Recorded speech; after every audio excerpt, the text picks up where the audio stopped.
híbrida, más o menos son las...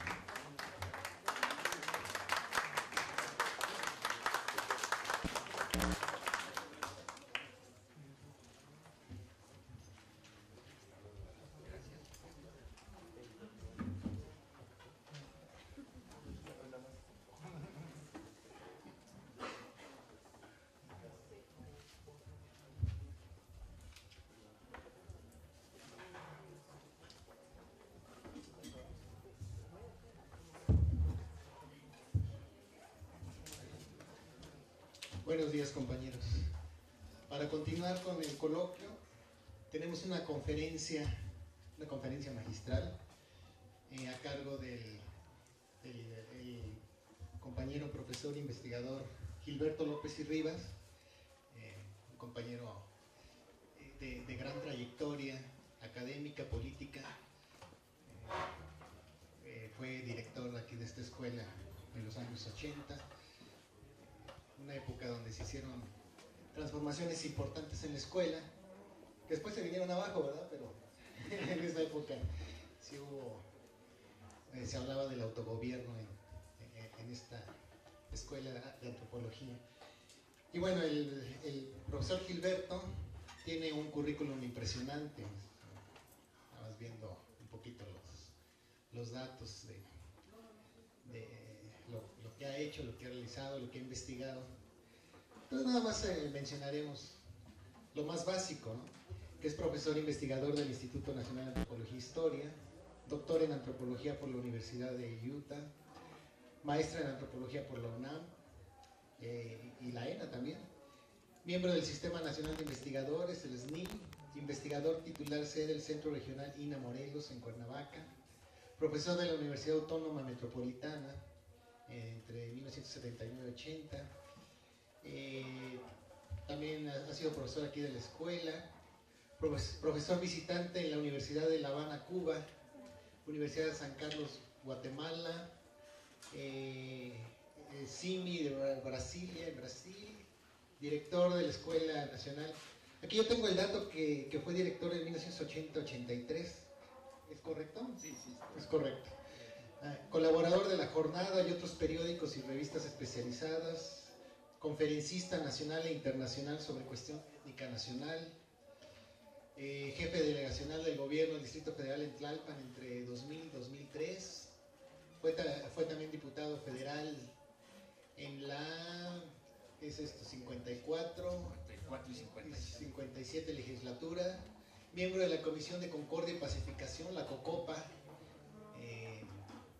en aquel conflicto del EZLN con el gobierno federal, y miembro también de las comisiones de Asuntos Indígenas, Cultura y Relaciones Internacionales, medalla Roque Dalton en 1987, asesor del Ejército Zapatista de Liberación Nacional durante las mesas de Derechos y Cultura Indígena, Democracia y Justicia, asesor del gobierno de Nicaragua en cuestión indígena y autónoma de 1980 a 1990, y bueno, ha publicado una importante cantidad de libros, artículos, por mencionar algunos que a mí me llaman la atención: Las autonomías de los pueblos indígenas en México, en 2012, este tema que es muy importante para los antropólogos, estudiando la contrainsurgencia de Estados Unidos, manuales y mentalidades de uso de la antropología al servicio del imperialismo, antropología, etnomarxismo y compromiso social de los antropólogos, etcétera, etcétera. Entonces, pues nosotros estamos muy, muy contentos, muy orgullosos de tener aquí al compañero Gilberto, y pues lo único que resta es darle la palabra. Bueno, les agradezco muchísimo la invitación a la colega Adame, quien por cierto acaba de recibir una mención en un importante pues concurso sobre el pensamiento crítico en Venezuela, así que felicidades a Adame por esta mención. No conozco la obra por la cual fue premiada, pues... Ah, perfecto. Yo te paso. Bueno. Esta ponencia que voy a presentar está dividida en dos. En primer término, los efectos sobre las ciencias sociales de la transnacionalización neoliberal, y en la segunda parte la utilización mercenaria de la ciencia social particularmente por el gobierno de los Estados Unidos. Los desafíos que plantea el tercer milenio a las ciencias sociales están íntimamente relacionados con las transformaciones que ya por más de 4 décadas ha provocado esto que los colegas de la primera mesa vislumbraron en sus trabajos, esta transnacionalización capitalista. Muchos de los procesos, actores, sujetos sociales que han sido interés de la antropología o de la sociología en América Latina han sido marcados por los efectos de esta mundialización, que también ha significado un cambio en la naturaleza del Estado-nación y una verdadera transformación geopolítica del mundo, todo lo cual ha llevado a un renovado involucramiento de las ciencias sociales, particularmente en Estados Unidos, en tareas contrainsurgentes y en ocupaciones militares neocoloniales, Irak, Afganistán particularmente.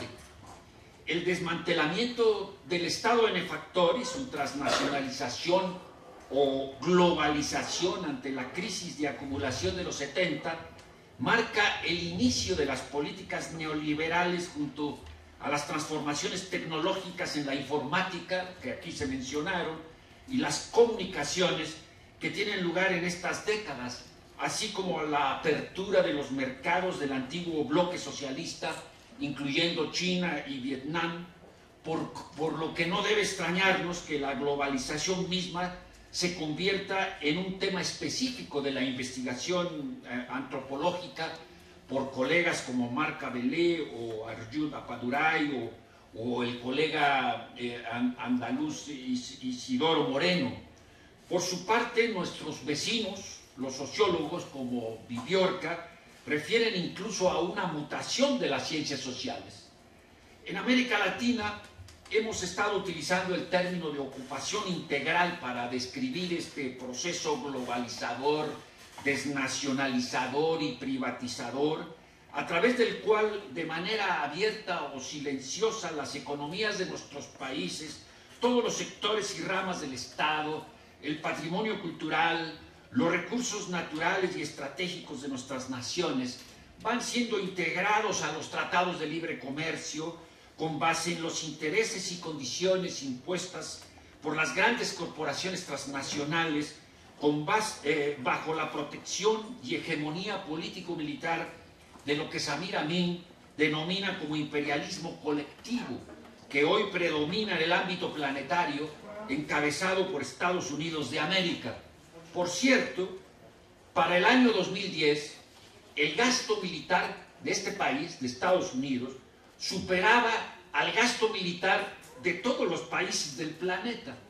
Asimismo, el número de bases militares en al menos 128 países, incluyendo países como España, como Japón, etc., ascendía en el año 2011 a 1.180 bases militares, a las que hay que agregar más de 4.000 bases en el propio territorio estadounidense y unas pequeñas bases secretas llamadas nenúfares. En América Latina, además, se reactivó la Cuarta Flota y ubicamos en este territorio latinoamericano 63 bases estadounidenses. Así, Pablo González Casanova considera precisamente que la globalización actual es un proceso renovado de dominación y apropiación del mundo, teniendo un sustrato económico que abre las fronteras nacionales al capital transnacional, particularmente a su fracción financiera especulativa, para garantizarle condiciones óptimas de rentabilidad. La mundialización capitalista neoliberal se manifiesta en todos los espacios políticos, ideológicos y culturales de nuestras sociedades por medio de la intervención permanente y decisiva del Estado. Contrario a lo que afirman los ideólogos neoliberales, el actual Estado Nacional de Competencia, un término de una colega, Ana María Ribadeo, no se debilita, se fortalece en sus funciones e instituciones represivas, coercitivas, para garantizar la estabilidad social a través del control autoritario y coercitivo de la fuerza de trabajo y la criminalización de la protesta social. En esta dirección coincidimos con Atilio Borón de que la globalización neoliberal no ha hecho desaparecer a los estados nacionales y de que seguimos viviendo un mundo de estados nacionales. Para quienes hemos estudiado los avatares de la cuestión nacional, queda claro que si bien la explotación y el despojo se mundializa, la dominación es mediada por estados nacionales. Esto es, el imperialismo que Hart y Negri diluyen en la noción de imperio pasa inexorablemente por estructuras nacionales estatales de mediación. No es un factor externo, sino que opera a través de una articulación entre la clase dominante en el ámbito global y las clases dominantes locales en la periferia del sistema a las cuales dicta sus condiciones. Este Estado Nacional de Competencia posibilita el funcionamiento de excedentes y el saqueo de los recursos que caracterizan al despojo imperialista. Garantiza la eficaz labor de los aparatos legales y represivos para someter a la fuerza de trabajo, atajar a los trabajadores migrantes y criminalizar a las oposiciones. En América Latina en particular, el conocimiento del imperialismo y de Estados Unidos como centro del sistema de su sociedad, economía y cultura es un elemento indispensable para cualquier estrategia emancipatoria. Me considero parte de esta corriente que estudia a las élites y a los mecanismos del poder, como aconsejaba el sociólogo estadounidense Wright Mills. Tratar el significado actual de imperialismo es crucial frente a conceptos como el de globalización, concebido como la interdependencia de todas las naciones con desconocimiento u ocultamiento deliberado de las asimetrías económicas y las distintas posiciones que ocupan en el sistema. En el campo del ámbito académico latinoamericano, Atilio despeja toda duda sobre el discurso pernicioso que se plasma en las tesis de autores como Hart y Negri, que en su libro llegan a sostener que la edad del imperialismo ha concluido, que hay imperio pero ya no más imperialismo. Con toda razón se destaca que el efecto de este argumento ha sido el desarme ideológico y político, la desmovilización y la desmoralización en un momento en que el imperialismo redobla su agresividad, sobre todo ahora que muchos científicos sociales han desterrado de la academia el uso de términos supuestamente ideologizados como lucha de clases o imperialismo por considerados pasados de moda. Coincido en afirmar que más allá de estas confusiones teóricas y alucinaciones discursivas, el imperialismo persiste. El Estado transnacionalizado realiza reformas sustanciales en los marcos jurídicos para permitir la extraterritorialidad de las leyes de los países hegemónicos, particularmente en nuestro caso de Estados Unidos. Por exigencias de la Casa Blanca, por ejemplo, sin razón aparente y sin que se haya cometido un solo acto terrorista en México, el Senado mexicano, con obsecuencia, tipificó el delito de terrorismo internacional, sin que se incluyese en esta reforma el terrorismo de Estado, que es el crimen de lesa humanidad más recurrente. El lingüista y filósofo Chomsky ha denunciado en una videoconferencia celebrada el 21 de octubre del año 14, que los ataques de Estados Unidos con drones y las guerras impulsadas por Washington son los mayores ataques terroristas en la historia de la humanidad, particularmente después de los atentados del 11 de septiembre del 2001 y como resultado de la llamada lucha contra el terrorismo y una supuesta guerra contra el narcotráfico, se globalizan las condiciones de excepción a partir de las cuales los derechos civiles son virtualmente suspendidos para dar origen a procesos de militarización, paramilitarización, control de fronteras, aeropuertos, persecución de población migrante con y sin documentos, sobrevigilancia de la ciudadanía, detención de personas sin orden de arresto, utilización masiva de la tortura, secuestro de personas, traslado a prisiones clandestinas y sobre todo una reelaboración de las estrategias contrainsurgentes fundadas en el uso de las ciencias sociales para la guerra y la dominación. Morris Berman refiere en su libro Edad Oscura Americana, la fase final del imperio, que se ha dado una virtual legalización de la tortura por parte del gobierno de los Estados Unidos, en donde, por cierto, participan la Asociación Americana de Psicólogos. La revista Proceso, por su parte, publicó un artículo llamado Prisiones Flotantes, en el que se denuncia que al menos 17 buques militares de Estados Unidos han sido utilizados en la guerra contra el terrorismo como prisiones flotantes.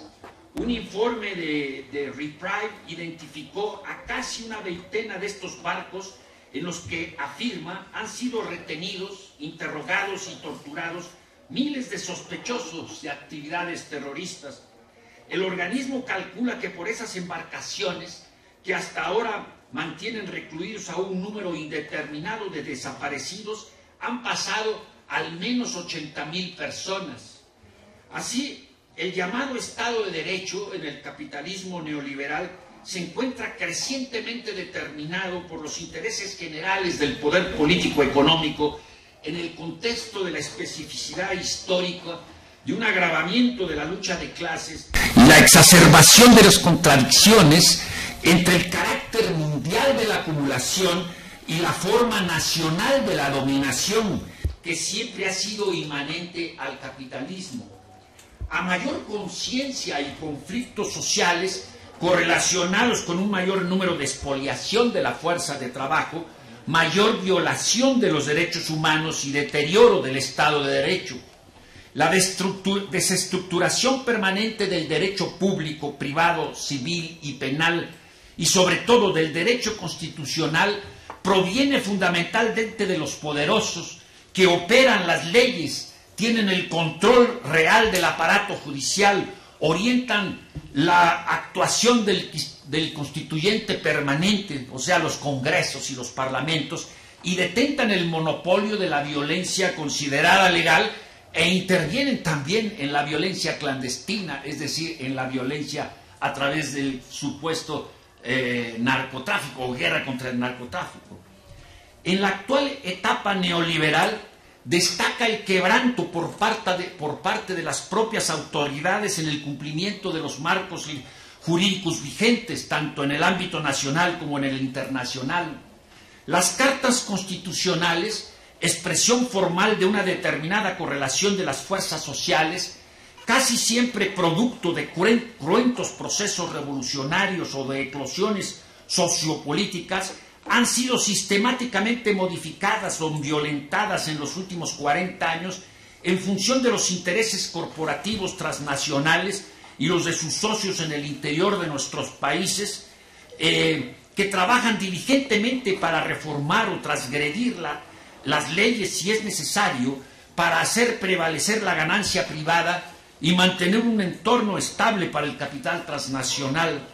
Son paradigmáticos los ejemplos mexicanos de reformas constitucionales que ponen en venta las tierras ejidales y comunales, abren los territorios a las corporaciones y privatizan recursos naturales y estratégicos, que culminan con la privatización y desnacionalización de Petróleos Mexicanos y la Compañía de Electricidad. Por ejemplo, el artículo 6 de la ley minera rompe con el espíritu y la letra del 27 constitucional. El artículo 6 de la ley minera dice: en la exploración y explotación minera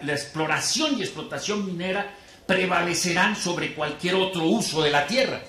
Es decir, en este sentido, pues no es una sorpresa descubrir que casi un tercio del territorio nacional está concesionado a las mineras, particularmente de origen canadiense. La violación del Estado de Derecho tiene un efecto hacia abajo y asume características corporativas y clientelales. Al ser, díganlo los que están repartiendo las televisiones, por ejemplo, al ser el Estado, la clase política y empresarial en general y los llamados poderes fácticos, los primeros en violar el Estado de Derecho, Casablanca, etc., ciudadanos, grupos gremiales, sindicatos, instituciones, asumen con frecuencia una práctica de violación de la ley, ocupan espacios y cargos públicos para provecho propio, incumplen las disposiciones administrativas elementales para la legalidad y convivencia ciudadana, citadina y rural, corrompen y son corrompidos. La supremacía de los intereses privados por sobre los colectivos ocupa el lugar de la responsabilidad civil y el empoderamiento colectivo. Se construye una cultura popular de la corrupción en la que honestidad es sinónimo de estupidez, podríamos decir de pendejez, bajo el dicho cínico de que el que no tranza no avanza. Esta realidad inducida por el poder no tiene una intencionalidad moral, sino política. Se trata de combatir a las resistencias y a las oposiciones a través no solo de la represión, sino también de la cooptación. Esta doble política busca que los partidos de izquierda, los sindicatos, los movimientos populares antineoliberales se atemoricen o se vuelvan cómplices y aliados en la ocupación de nuestros países. El jurista italiano Ferrajoli vincula el fracaso de las democracias en todo el mundo con el triunfo de la ilegalidad, la quiebra del Estado de Derecho y la violación sistemática de las constituciones nacionales a partir de conceptos como desvío de poder y criminalidad de poder. El Estado mexicano es un Estado criminal y comete el desvío de poder. Esta globalización neoliberal ha provocado también una degradación profunda de la política y un vaciamiento de la democracia representativa, reduciéndolo a sus aspectos procedimentales con las correspondientes crisis y descrédito de la clase política, los procesos electorales mismos, las instituciones y los partidos políticos, incluyendo los llamados partidos de la izquierda institucionalizada que devienen útiles y funcionales al poder capitalista y pierden toda capacidad contestataria y transformadora. Son incapaces de sustraerse a su lógica y asumen finalmente el papel de legitimación del sistema político imperante. Esta democracia se encuentra acotada y bien podría ser calificada como una democracia tutelada por los poderes fácticos, las corporaciones transnacionales, los monopolios mediáticos e incluso cada vez en mayor grado por el narcotráfico y la delincuencia organizada. Los estados, los monopolios turísticos, las llamadas industrias culturales se han venido apropiando también de la cultura con fines mercantiles y homogeneizadores. El patrimonio cultural, como memoria de las naciones en resistencia y de todos sus pueblos y componentes regionales, soporte también de nuestras identidades, está siendo sitiado por las corporaciones transnacionales, y esto es importante decirlo en una escuela como la de la antropología, y por el uso privado que de él hacen las élites políticas y por la industria turística que ocupa lugares, costas, territorios y hace uso de los recursos naturales que pertenecen a la nación y a los pueblos, y en los que frecuentemente habitan estos pueblos, a quienes también se convierte en objetos exóticos de consumo, el extractivismo antropológico, el extractivismo académico. De esta manera, los antropólogos han profundizado en el marco de las transformaciones de la transnacionalización neoliberal en los avatares de la llamada cuestión nacional, por ejemplo, a partir de la cual la nación continúa siendo el espacio de las luchas de resistencia y de liberación social. Se desarrollan estas líneas de investigación con conceptos como el de nación, pueblo, y corrientes como el etnomarxismo, que son valiosos para la investigación de la cuestión étnico-nacional contemporánea. Es difícil comprender el complejo y multifacético proceso de origen desarrollo y características de las etnias o pueblos originarios o de naciones y nacionalidades subalternas, los llamados por Sergio Salvi naciones prohibidas, desde una perspectiva histórica, si no se parte del estudio de los procesos nacionalitarios que tienen lugar a partir del triunfo y consolidación de la burguesía como clase dominante en los países capitalistas metropolitanos y la extensión del fenómeno nacional a nivel planetario. En el proceso de investigación sobre los pueblos indios, como objeto de las estrategias de contrainsurgencia por parte del Estado, recientemente algunos antropólogos hemos estado estudiando a las Fuerzas Armadas en la actual globalización neoliberal y cómo éstas son cuidadosamente preparadas para la guerra interna, creando incluso grupos paramilitares que realizan el trabajo de la guerra sucia y participan en masacres como la de Actial o como en la desaparición forzada de los 43 estudiantes de Ayotzinapa. Desde los tiempos de las escuelas militares panamericanas dirigidas por Estados Unidos, los ejércitos han pasado a ser verdaderas fuerzas de ocupación emplazadas en vastas regiones de nuestros países latinoamericanos y en prácticamente todas las etnorregiones. Muchos de sus altos mandos están, como los políticos civiles, asociados al gran capital, incluso al capital mafioso, en formas directas e indirectas. La dependencia y vinculación de las Fuerzas Armadas mexicanas, por ejemplo, con las estrategias militares y de inteligencia de Estados Unidos en el marco del Acuerdo para la Seguridad y Prosperidad de América del Norte, ASPAN, y de la decretada Iniciativa Mérida, que es una versión del Plan Colombia para México, y a través de la asistencia, entrenamiento y apoyo de todo tipo de militares de ese país a sus contrapartes locales, ha cerrado el círculo de la ocupación de México en el terreno militar, de seguridad y de inteligencia. También la ciencia social de este milenio cuenta sin duda con los instrumentos analíticos para estudiar los medios de comunicación masiva y la forma como ellos conforman metafóricamente las tropas ideológicas que intentan someter a la opinión pública con la desinformación, la contrainformación y la propaganda abiertamente sistémica. Se transforman en tribunales de facto en los que los comunicadores, locutores, editorialistas, expertos y analistas políticos condenan sumariamente toda oposición al orden establecido. Díganlo los maestros de la CENTE, por ejemplo. A estos se le ha denominado dictadura o terrorismo mediático, y a los mercenarios de los medios sicarios mediáticos. Un libro reciente para el análisis de los medios de comunicación, que se lo recomiendo, es el de Carlos Facio, Terrorismo mediático, la construcción social del miedo en México, en el que expone lo que significa la guerra psicológica, los distintos tipos de propaganda, la blanca, la gris o negra, y su puesta en práctica por Estados Unidos en las guerras de Irak y en otros conflictos bélicos. Como uno de los elementos claves de este texto, utilizado para explicar la manipulación de la información y la realidad, nuestro autor, Facio, apunta, y cito, informar es hacer asistir al espectador al acontecimiento inmediato como un happening. No hay causas, no hay actores, no hay contexto, no hay memoria, no existe la historia. La realidad ahora se ve como un espectáculo, ¿no? Las leyes del espectáculo mandan sobre las exigencias y el rigor de la información. Facio destaca también las alianzas entre políticos, oligarcas y dueños de los medios. Precisamente, dígase el crimen de la Narvarte, ¿no?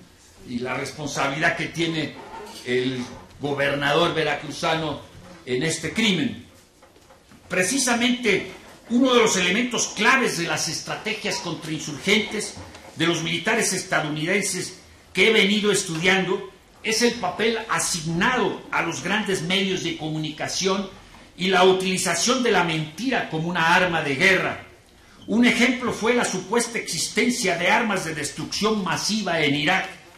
En los manuales castrenses que he analizado, no se descuida el papel de la prensa y los medios de comunicación masivas en los esfuerzos contra insurgentes, entre ellos, por supuesto, el Servicio de Información de Estados Unidos, al cual se le asigna la tarea de influir en la opinión pública de otras naciones en favor de los objetivos de la política exterior del gobierno de los Estados Unidos, publicitando sus acciones, haciendo contrapropaganda a las opiniones hostiles a ese país, coordinando las operaciones psicológicas abiertas bajo la guía del Departamento de Estado. Los militares estadounidenses otorgan una gran importancia a la lucha ideológica en el campo de la información como arma estratégica y política. Y aquí voy a citar un manual de los militares estadounidenses. El manual dice lo siguiente: las guerras modernas tienen lugar en espacios más allá de simplemente los elementos físicos del campo de batalla. Uno de los más importantes son los medios, en los cuales la batalla de la narrativa, óiganlo bien, estudiantes de antropología, ocurrirá.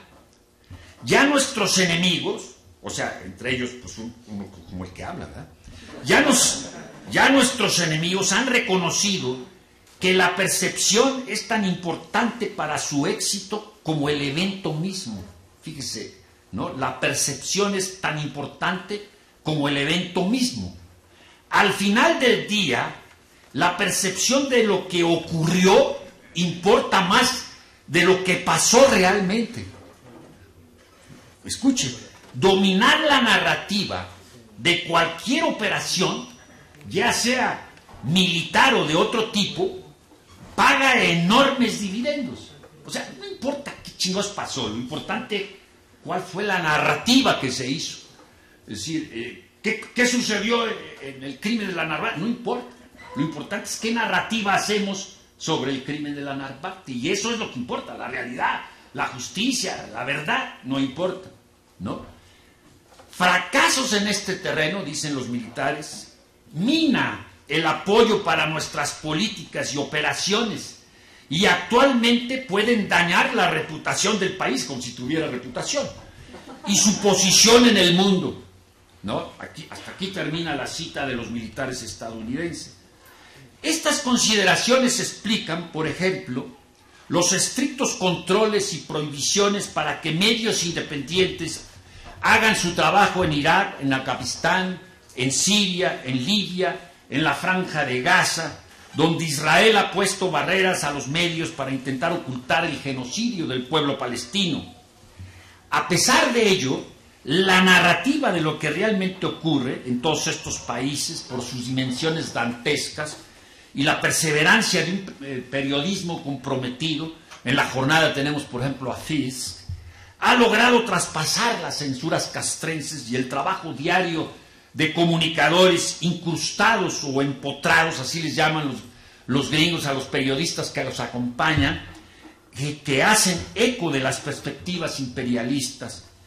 Me he extendido en la descripción de fenómenos que caracterizan la actual etapa de mundialización neoliberal por la necesidad de identificar algunas de las temáticas en las que incursionan o podrían interesar a los jóvenes, a las jóvenes científicas sociales en la actualidad a partir de una posición de compromiso social. Ya en otras participaciones recientes frente a estudiantes de antropología y sociología, he planteado el dilema que se presenta a los científicos sociales en este momento crucial que nos toca vivir. En esta dirección, uno de los supuestos básicos que guió una investigación sobre las autonomías indígenas en América Latina, la Tautónomi, que contó con la participación de científicos sociales de más de 10 países de Europa y América Latina, sostuvo, siguiendo a Gramsci, que toda ciencia social puede convertirse en un instrumento de dominación al servicio del Estado con base en la lógica del poder, o desde la perspectiva opuesta, a partir de la lógica de la resistencia como un medio liberador de las clases subalternas. Es importante hacer implícito y explícito el compromiso social, porque en el otro polo equidistante de esta posición tenemos la utilización de la ciencia social por parte del complejo militar de Estados Unidos, a partir de equipos integrados por antropólogos y otros científicos sociales para su utilización permanente en unidades de combate de las tropas de ocupación de Estados Unidos en Irak y en Afganistán. Este singular involucramiento de las ciencias sociales en el esfuerzo bélico estadounidense, que no es el primero en su género, no hay tiempo aquí para hacer historia, pero recordemos a Ruth Benedict con su obra El crisantemo de la espada, que fue uno de los primeros trabajos para lo que fue el antecedente de la Agencia Central de Inteligencia durante la Segunda Guerra Mundial, el involucramiento de los antropólogos en la guerra de Vietnam, en la guerra en Camboya, el involucramiento de los antropólogos en el plan Camelot y en el plan simpático, etc. Este no es el primero, constituye un exitoso programa experimental del Pentágono que se inició en febrero del año 2007, que ha sido tan recomendado por los comandantes en el teatro de la guerra que en septiembre de ese año el secretario de Defensa Gates autorizó una partida adicional de $40 millones para asignar equipos similares en cada una de las 26 brigadas de combate en Irak y en Afganistán. Esto ha provocado reacciones críticas, afortunadamente, por parte de un sector importante de la academia estadounidense, que no duda en considerar el programa como antropología mercenaria, prostitución de la disciplina, comparándolo con lo ocurrido en la década de los 60, el cual ya mencioné, que utilizaron antropólogos en las campañas contrainsurgentes en Camboya, Vietnam, Tailandia y América Latina con el Plan Camelot. La antropología mercenaria estadounidense se caracteriza por la beligerancia y el cinismo con el que justifica la estrecha colaboración de antropólogos y militares en guerras violatorias de los más elementales derechos humanos y los principios fundacionales de Naciones Unidas. Una de sus más aguerridas defensoras y autoras intelectuales es la antropóloga estadounidense Montgomery McFate, quien se impuso la tarea de educar a los militares y cuya misión en los últimos años ha sido convencer a los estrategas de la contrainsurgencia de que la antropología puede ser un arma más efectiva que la artillería. McFate ignora y le exasperan las críticas de sus colegas en la academia, a quienes considera encerrados en una torre de marfil y más interesados en elaborar resoluciones que en encontrar soluciones, dice ella. Ella es la comisaria política de los militares. Coño, apenas estoy empezando, cabrón. Uno de los autores flamantes de un manual de contrainsurgencia publicado en la Universidad de Chicago. Creadora de un programa del Sistema Operativo de Investigación Humana. Por cierto, que yo estuve a las 10 en punto y la otra mesa se robó 10 o 15 minutos. Iniciado por el Pentágono y consejera de la oficina del secretario de Defensa. Los antropólogos militares definen conceptos como sociedad, cultura, grupo étnico, tribu, redes, instituciones, pero lo que más les importa pues son los insurgentes, sus formas de organización, sus relaciones, sus capacidades militares, su liderazgo, si tienen un control centralizado o no lo tienen.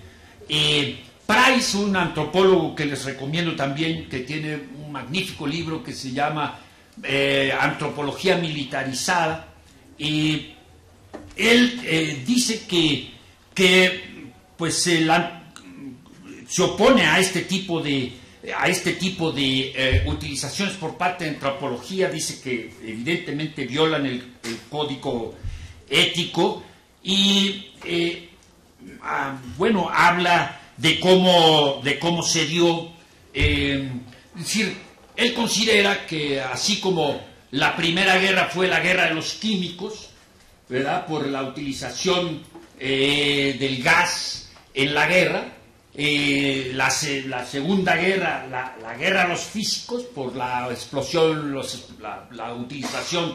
Por cierto, que el único país que ha utilizado las 2 veces, no una, 2 veces, cuando ya los japoneses estaban a punto de rendirse y lo sabía muy bien su sistema de inteligencia, fue de Estados Unidos, y que las guerras actuales, estas guerras asimétricas, son las guerras de los antropólogos, ¿verdad?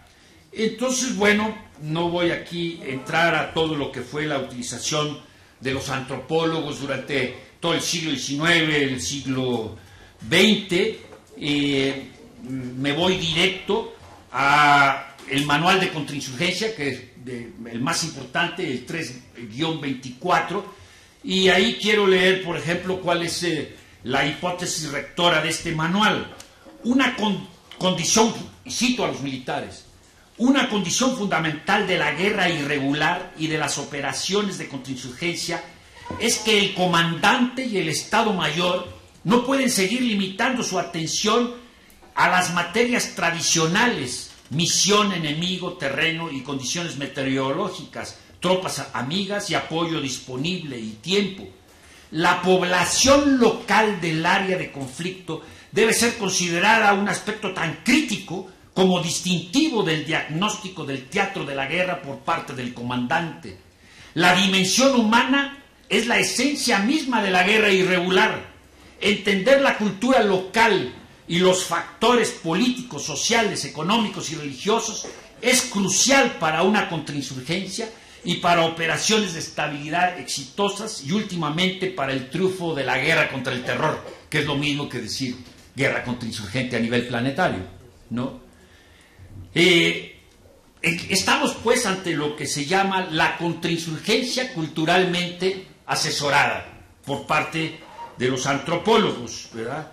Bueno, aquí se habla de cómo pues la AAA, la AAA o la American Anthropological Association se opone a la utilización de estos equipos humanos en el terreno, pero se opone por razones de que los pueblos no han sido consultados y en realidad no va a la raíz del problema, que son guerras imperialistas y neocoloniales. Es decir, la parte solo técnica de la investigación y no la parte política de la investigación. Bueno, pero no solo los antropólogos participan en este esfuerzo contrainsurgente. Desde el año 2008 opera un organismo, un consorcio que se llama la Iniciativa Minerva. Ustedes pueden verlo en el Google y ver y directamente. Esta Iniciativa Minerva es un consorcio que el Departamento de Defensa creó y que cada año premia 12, 13, 14 investigaciones de como 400 que someten sus proyectos para recibir fondos nada despreciables, $3 millones. No, cuando hemos tenido siquiera 3,000 pesos para hacer una investigación, ¿verdad? Entonces, pues ellos pretenden respaldar, centralizar recursos en las consideradas mejores universidades del país, busca definir y desarrollar conocimiento fundamental en torno a las fuentes de conflictos presentes y futuros, en atención especial a la comprensión de trayectorias políticas de regiones claves del mundo, y procura mejorar la habilidad del Departamento de Defensa para desarrollar investigación de una ciencia social de vanguardia y de estudios interdisciplinarios llevados a cabo por los calificados mejores investigadores de estos campos. Así que la Iniciativa Minerva pues premió, por ejemplo, la fortaleza de las normas sociales a través de las culturas, implicaciones para el conflicto y la cooperación intercultural, la geografía humana y la resiliencia y del cambio, los derechos de la tierra y la estabilidad política en sociedades indígenas de América Central, que llevan a cabo los geógrafos contrainsurgentes. Y además, por ejemplo, tienen reuniones anuales donde invitan pues, a invitados, valga la redundancia, muy especiales, muy seleccionados, expertos en áreas prioritarias del programa que los militares escogen, y ahí se discuten cosas como, por ejemplo, dinámica estructural en organizaciones violentas, la ENA quizás esté ahí, liderazgo y sucesión en regímenes autocráticos, insurgencias y espacios ingobernables en África Occidental, tecnología, poder y seguridad en China, movilización para el cambio, quién se hace terrorista, aguas cuates, energía y estabilidad, cambios climáticos, acceso a recursos, proyección del poder de un mundo globalizado. Y claro, no podía faltar que una de las premiadas fue la antropóloga Montgomery McFay, ¿verdad?, que con un proyecto que se llama Conocimiento Cultural y Seguridad Nacional, nada menos, ¿verdad? Bueno, quiero terminar con lo que, después de haber estudiado todo eso, pues de pronto, pues yo publico en la jornada estos hallazgos y me llega un correo de un compañero indígena hondureño, y me dice, pues lo que usted denunció sobre las expediciones Bauman, que la primera fue en México, que en un proyecto que se llamó México Indígena, pues ahora ya está en Honduras. Bueno, para no hacer y que no vuelvan a pasar el papelito, pues las expediciones Bauman están en Honduras y ahora se fueron a Costa Rica, ¿verdad? Uno de los teóricos más importantes de estas expediciones Bauman, que les digo, primero estuvo en San Luis Potosí y luego en Oaxaca. La Universidad de San Luis Potosí brindó todo el apoyo porque, claro, hay becas y hay profesores que están haciendo tesis en la Universidad de Kansas, y donde no, la beca mata ética y el viajecito mata cualquier otra cosa. Y entonces hay una complicidad de las universidades. Yo he denunciado esto y chirrín, nunca han dicho nada, ni el rector de la Universidad de San Luis Potosí, que estuve ahí y lo denuncié ahí mismo. Nadie dice nada de esto, ni tampoco el Colegio de Etnólogos y Antropólogos, a los cuales pertenecemos algunos de los que estamos aquí, jamás ha dicho nada sobre este tipo de complicidades de los organismos universitarios y de los estudiantes y profesores que hacen sus tesis y medran en el extractivismo académico a partir de investigaciones como las que están llevando a cabo estos geógrafos encabezados por Peter Herlihy y un teniente coronel que se llama Demarés, quien forma parte de este proyecto México Indígena, es el analista principal. Él pues es parte de las fuerzas contrainsurgentes en América Latina. Estoy dando su currículum, así como hacen a uno, que le sacan a uno todos los trapos sucios, como ser diputado. Fue entrenado en la Escuela de las Américas del Ejército de su país, el centro de enseñanzas y torturadores y golpistas de la región, para los más jóvenes que no saben. Fue agregado militar en Guatemala durante la época de las grandes matanzas. Bueno, les cuento todo esto porque este cuate escribió un libro que se llama Geopropiedad, Asuntos Externos, Seguridad Nacional y Derechos de Propiedad, y ahí señala que la posesión informal y no regulada de tierras favorece el uso ilícito y la violencia, y en consecuencia propone la privatización como el único camino para el progreso y la seguridad de América Latina.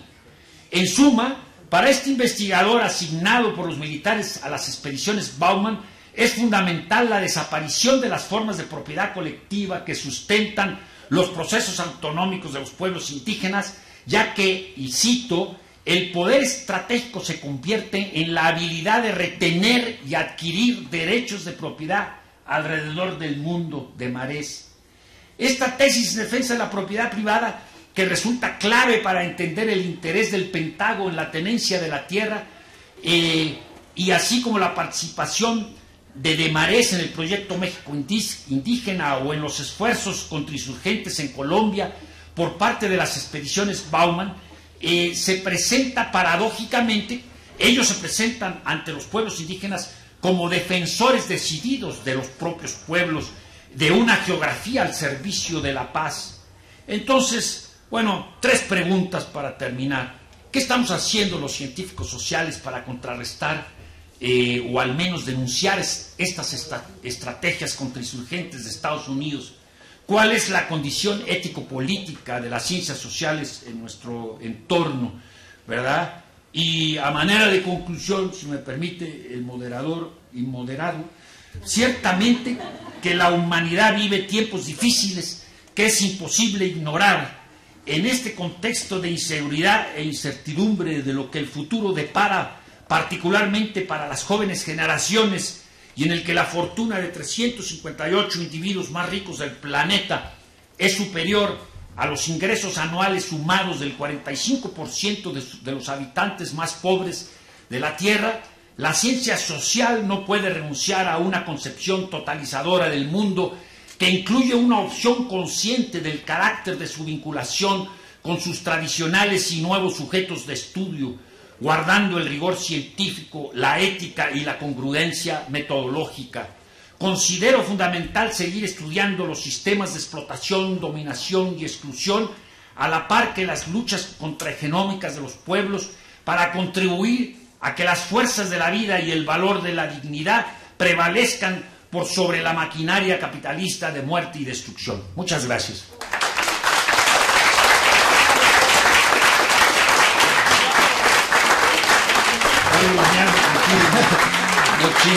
Doctor Gilberto recuperó sus 10 minutos, pero tenemos tiempo para 2 intervenciones, para que los compañeros no se queden con las ganas. 2 preguntas, 2 intervenciones. A ver, ahí hay una y ahí hay otra. Todo está en un librito que se llama Estudiando la Contingencia, Manuales, Mentalidades y Uso de la Antropología, que ya va para la 3ª edición, que van a publicar los colegas de la Universidad de San Carlos en Guatemala. Cualquiera tiene acceso a una edición libre si quiere leer todo el libro, pero digamos, ustedes mismos pueden ir y leer los propios manuales del Pentágono, o pueden entrar a la iniciativa Mérida, pueden entrar a la Minerva Initiative, tienen que leer inglés, claro, pero cualquiera puede tener acceso a todas las fuentes que tuve. Algunas, bueno, llegaron por otras vías, pero la mayoría se pueden obtener incluso en el Internet. Ok. Miguel. Sí, yo nada más aprovechando que están mis estudiantes de antropología, sobre todo de primer semestre, quiero darles la bienvenida a la antropología del siglo XXI, es decir, el extractivismo antropológico, el extractivismo académico, la antropología mercenaria, la antropología prostituida, la antropología militarizada, ¿no? Entonces creo que inclusive habría que invitar a Gilberto que diera una línea de investigación, ¿no?, novedosa del siglo XXI en torno a este tipo de antropología, ¿no? Entonces la pregunta me parece muy interesante la que hace al final, es decir, ¿qué vamos a hacer los antropólogos, los sociólogos, los científicos sociales respecto a esta cuestión, no solamente de denunciar, sino de investigar y de cuestionar, ¿no?, las prácticas antropológicas? Porque inclusive, no, como tú dices, no solamente son los proyectos, sino las propias técnicas de investigación, ¿no?, están siendo utilizadas, están siendo manipuladas, y las asociaciones de antropólogos, pues en términos académicos, en términos inclusive de ética, no hay suficientes respuestas, ¿no? Era un comentario, ¿no? Sí. ¿Otro compañero? Sí, compañeros, buenos días. Voy a expresar en mi lengua,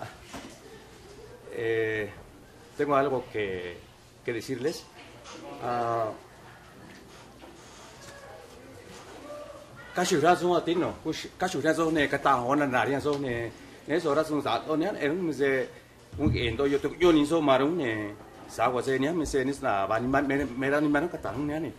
Ahora voy a leer un pequeño poema de cómo he sido educado con un pensamiento, no ahorita, sino históricamente, cómo hemos sido educados para tener esa educación adecuada a una educación socioeconómico, para estar enajenado en muchos aspectos, ¿no? Cultural propiamente, y antropológicamente, como menciona el compañero. Ha sido mucho tiempo que nos han estudiado, han investigado los rasgos culturales e interior de nosotros, pero es correcto, es cierto también cuando nosotros llegamos a ser profesionista, no tenemos otra oportunidad sino que resignarnos con el poder, ¿no? Eso es por un lado, pero en este momento esos conocimientos muchas veces queda uno ahí en la pared porque ya no tengo esa aspiración en defensa propia de nosotros como bilingües. No ha sido hasta hoy una materias anexa a todas las carreras, a todas las comunidades bilingües, como la propia lengua, como la antropología, como la etnología, etnohistoria. Propio de nosotros no tenemos nada, no hay nada, sino únicamente todavía estamos como museo. Nosotros como bilingüe deberíamos de dar un concepto, una teoría ya más de nuestro propio rasgo cultural en todos los aspectos, pero muchas veces cuando vamos con Inalio, vamos con tal idea, nos rechazan. Es más, yo soy autodidacta, y gracias a un curso estoy aquí, y gracias, estoy agradecido con la ENA porque me están aceptando como oyente, pero tengo cosas que decir de mi propia simbología como cultura, y como muchas culturas, como muchos, los 364 variantes que somos, ¿no?, del país, pero no tenemos ni un puesto, ¿no? Somos rechazados por ese lado. Gracias. Gracias, compañero. Bueno, se nos acaba el tiempo, vamos a pedirle al doctor que cierre, por favor.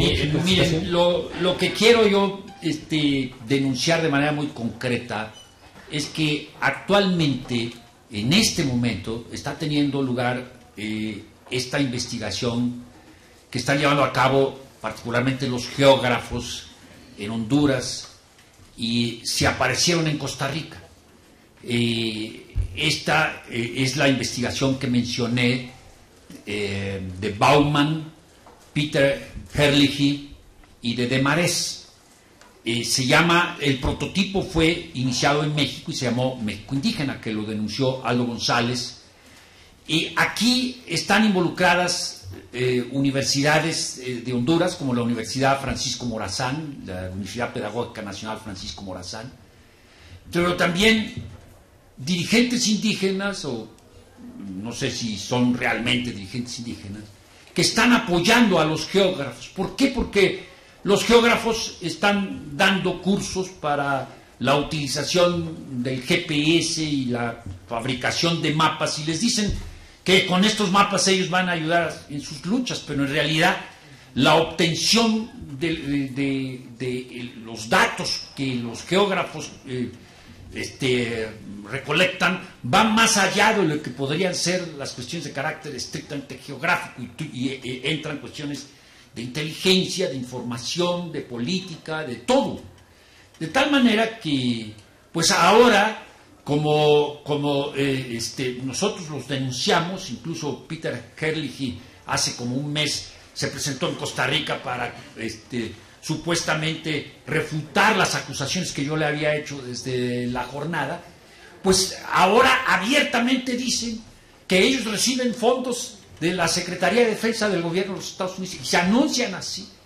Entonces, pues la reacción en Costa Rica, pues no son universidades muy politizadas. Han actuado los compañeros indígenas, han actuado los compañeros estudiantes, pero no a la manera de la amenaza que se cierne.